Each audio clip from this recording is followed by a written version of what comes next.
Pernah ngambil sambal kawan, Yang ngambil di bakwan kos. 3 dibayar Kalau ada 5 baju kawan misalnya. yang kena minyak gara-gara lemarinya dijungkir balik, apa yang sudah termakan, apa yang sudah terambil, apa yang sudah selesaikan hak-hak orang lain yang masih tertahan sama kita, biar tidak ada dosa di antara kita.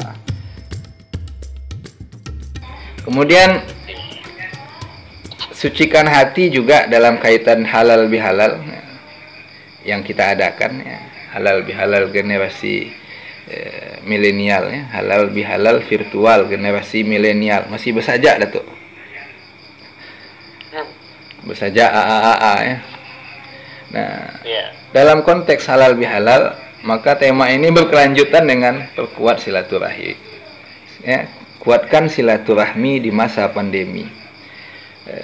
Ketika disandingkan sucikan hati dengan kuatkan silaturahmi, maka agaknya yang kita maksud terlebih dalam acara halal bihalal, mensucikan hati tidak hanya dalam menjaga konsistensi iman kita kepada Allah, menjaga semangatnya dalam beribadah saja, menjaga spirit beramal soleh saja, tetapi juga bagaimana kita menjaga hubungan dengan sesama kita.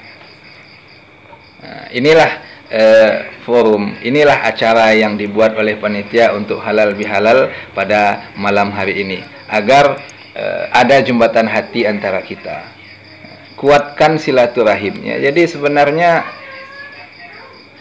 panitia ini sudah selangkah lebih maju sebenarnya. Disebutnya di tema itu kuatkan silaturahmi. Yang dikuatkan silaturahmi itu artinya silaturahminya sebenarnya sudah terjalin ya, bahwa ikatan silaturahim itu sudah ada antara kita sesama alumni. Nah, ini yang perlu ditingkatkan katanya. Nah, kalau dalam hadis ada disebutkan ketika Nabi masuk kota Madinah itu ada Nabi berpesan 4 hal. Ayuhan nas, ya ayuhan nas, afsus salam, at'imut ta'am, wasilul arham, wasallu bil lail, wan nasu niyam, tadkhulul jannata bisalam. Nah, 4 hal. Satu diantaranya adalah menyambungkan kasih sayang, silaturahim. Nah, jadi jika kita menyambungkan silaturahim, insya Allah kita masuk surga. Tidak payah ternyata masuk surga melakukan 4 hal ini. Nah, malam ini kita dah lakukan afsus salam, sudah menebarkan kedamaian, mengucapkan salam. Kemudian memperkuat silaturahim, ya, silaturahmi. Nah, at'imut ta'amnya belum ada nih Datuk, cuman mana ini? Ini kita tuntut panitia ini konsumsinya mana gitu kan? Makan di rumah masing-masing aja ya. Nah, kemudian wasallu billail, salat malam gitu kan. Bila dia kata-kata mau siapkan. Oh, insya Allah, tidak diragui lagi Datuk. Siap. Nah, jadi panitia menyusun temanya kuatkan silaturahmi. Ini melebihi bahasa hadis sebenarnya. Hadis itu hanya katakannya hubungkan silaturahimnya, silaturahmi. Menghubungkan silaturahmi. Yang menghubungkan diantaranya ya kita bisa berkunjung, kita bisa memulai pertemuan dengan saudara kita, dengan kawan-kawan, mampir ke Padang Panjang singgah ke tempat Pak Irwin misalnya begitu ya, mampir ke Jakarta singgah ke tempat Datuk Endra. Nah, mampir ke Taram singgah ke tempat Buya Ilham. Nah, begitu seterusnya. Jadi kita idealnya kita saling berkunjung ya, agar memperkuat, agar bisa menyambungkan silaturahim. Cuman karena di masa pandemi begitu, tidak mungkin kita saling berkunjung, maka beginilah di antara cara kita untuk bersilaturahim. Nah, jadi mulailah kembali ya, japri lah kawan lagi, sekedar mengucapkan salam, tanya kabar, paling tidak itu membuka jembatan hati antara kita dengan kawan kita. Oh, kalau di grup kan ada, di grup tuh nampaknya bisa ya, bisa bersilaturahim bersama-sama, tetapi lebih banyak cerianya, candanya begitu. Tapi jika ingin mempererat silaturahim, ya jalinlah komunikasi mungkin secara pribadi dengan kawan, terlebih bagi kawan-kawan yang dulu sempat renggang, dulu sempat bermasalah, dulu sempat kurang baik hubungan. Setelah adanya 20 tahun berlalu, rasanya tidak ada yang menyimpan dendam di antara kawan-kawan, tidak ada yang tetap menaruh dosa di antara kawan-kawan. Jadi inilah kesempatan kita untuk memperkuat silaturahim dengan cara mengadakan halal bihalal, saling membuka hati, menerima kawan kita apa adanya, memaafkan kesalahan kawan-kawan kita, dan tentunya kita sama-sama saling memaafkan.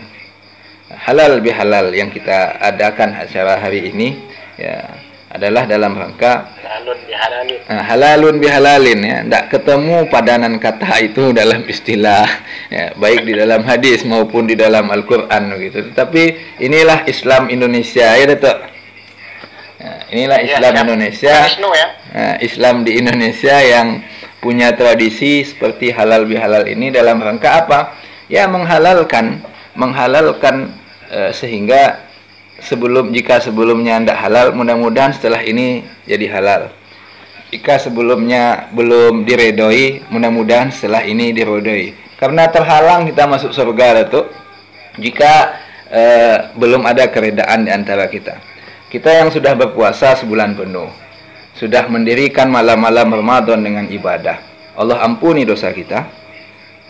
Allah ampuni dosa kita. Dan kalau nanti setelah ini kita meninggal, insya Allah ya mudah-mudahan masuk surga karena Allah ampuni dosa kita. Tetapi itu dosa yang berkaitan dengan hak Allah yang belum kita tunaikan. Bagaimana dengan hak-hak hamba yang lain yang pernah kita langgar? Bagaimana dengan hak-hak saudara kita, tetangga kita? Nah, itu urusan sesama kita dengan manusia, selesaikan dulu. Makanya ketika ada hablum minallah, ketika ada kasus Siano disampaikan di masa Nabi itu, Siano itu syahid. Lalu katakan Nabi, ya, yang syahid itu masuk surga kecuali apa? Kalau dia punya hutang. Yukfaru li syahidi kulla zambi illa dain, kecuali hutangnya. Kalau dia punya hutang, maka tertahan dia masuk surga. Maka pesannya di sini bukan pesannya jangan hanya berhutang ya. Pesannya selesaikan hutang. Selesaikan hak-hak orang lain yang masih tertahan sama kita.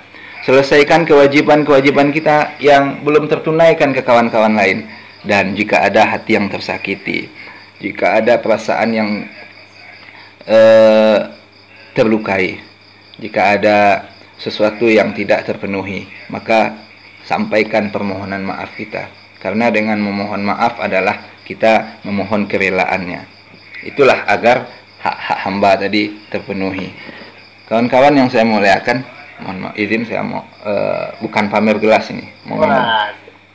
Gelasnya promosi itu, Bu ya. Ternyata minum di gelas ini lebih enak dibandingkan. Kayaknya Pak nggak punya gelas itu kayaknya, Bu ya. Oh, enggak punya gelas ini. Ya.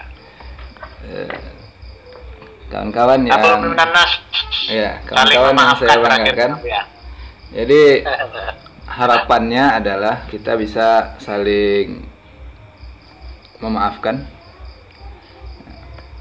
saling membuka hati.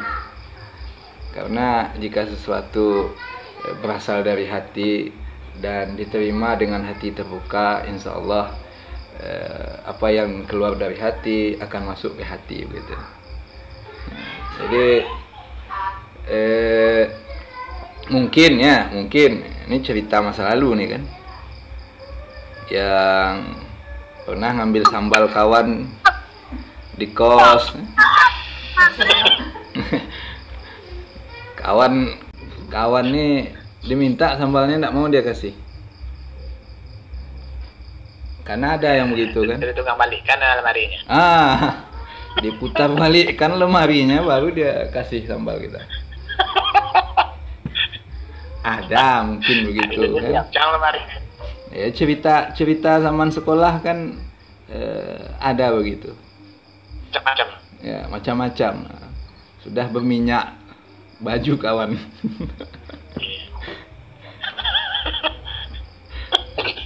Ya. Ada yang di asrama misalnya. Nah, makan bakwan, mbak, yang aspa maupun yang aspi, dimakan 3, dibayar 1, atau dibayar 2, yang satu lagi nanti dibayar, atau yang ngutang, yang ngutang dah lama tak dibayar, sampai sekarang baru ingat. Ambil 3 bayar 5. Ambil 3 bayar 5 gitu ya. Jadi itu contoh. Maksud kita apa? Zaman sekolah itu kita sudah akil balik. Banyak perangai yang mungkin kurang bagus. Di antaranya seperti itu, dan itu berkaitan dengan hak-hak orang lain yang kita ganggu. Mencuci habis sabun, pinjam sabun kawan dulu.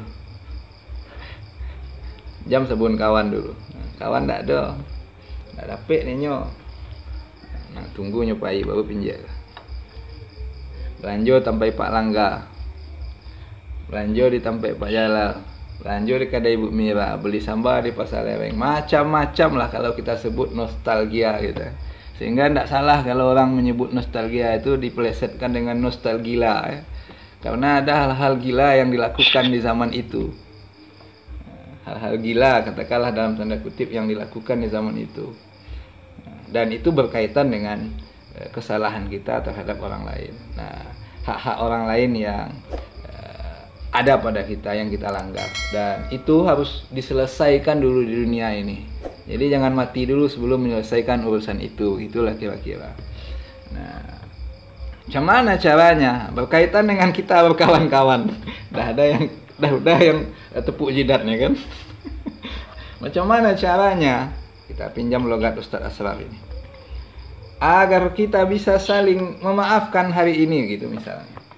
Ya, setelah ini bisa sambil bercanda kita malam hari ini, tentu ini dalam rangka ya membuka suasana hati ya, biar tidak ada dosa di antara kita, biar bisa saling memaafkan antara kita, biar ada keredoan antara kita, sehingga apa yang sudah termakan, apa yang sudah terambil, apa yang sudah tercuri bisa direlakan, bisa sama-sama saling merelakan. Kalau ada baju kawan yang kena minyak gara-gara lemarinya dijungkir balikkan ya, kita sama-sama memaafkan, sama-sama saling memaafkan. Akan lebih mudah caranya jika kita memaafkan. Karena apa? Tak ada gading yang tak retak gitu ya, tak ada bisul yang tak bengkak. Kawan-kawan yang saya muliakan, jadi dalam hal inilah mungkin panitia bentuk acara silaturahim ini ya, sucikan hati, perkuat silaturahmi di masa pandemi. Tujuannya adalah agar kita ukhuwahnya tetap terjaga. Acara yang sudah diadakan tempoh hari di Bukit Tinggi sangat bagus, dan ternyata belum bisa kita lanjutkan acara seperti itu. Mudah-mudahan nanti kita bisa buat acara seperti itu lagi, dan hendaknya acara-acara seperti ini kita adakan melalui pertemuan Zoom seperti ini bisa menjadi tradisi baik yang bisa kita lanjutkan ke depannya. Terdepan mungkin akan banyak ini stok yang bisa memberi tausiah. Ya, banyak stok yang bisa memberi tausiah. Kapan lagi menceramahi kawan-kawan gitu ya. Saya itu saja mungkin yang saya sampaikan. Saya mohon ampun kepada Allah dan mohon maaf kepada kawan-kawan semua. Tidak ada maksud hati untuk menyakiti, tidak ada maksud hati untuk membuat luka di hati, tapi justru agar kita bisa saling membuka hati sehingga bisa tetap kuat silaturahmi di antara kita, baik di masa pandemi maupun sesudah pandemi nanti. Ini saja kami akhiri ya Kanti. Assalamualaikum warahmatullahi wabarakatuh. Waalaikumsalam warahmatullahi wabarakatuh. Jazakumullah, syukran kasih Ustaz Irhas.